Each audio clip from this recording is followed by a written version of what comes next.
بچوں، ابھی ہم اس بات کو سمجھیں کہ دستور کی تمہید کیا ہوتی ہے۔ تو میں نے پچھلے ویڈیو میں آپ کو بتایا تھا کہ جو دستور میں مقاصد بیان کیے جاتے ہیں، ان مقاصد کو جامع اور مختصر انداز میں جہاں پیش کیا جاتا ہے اسے دستور کی تمہید کہتے ہیں، اور ہمارے اپنے دستور کی جو تمہید ہے اسے دستور کا ابتدائیہ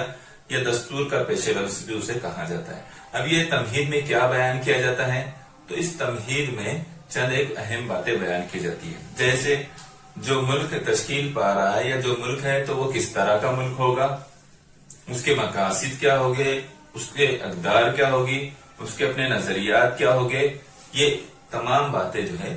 اس تمہید میں درج ہوتی ہے۔ پھر انہی مقاصد، اقدار اور نظریات کی بنا پر آگے دستور میں یہ بتایا جاتا ہے کہ ان مقاصد کا حصول کن طریقوں سے ہوگا، یعنی پورا ملک کیسے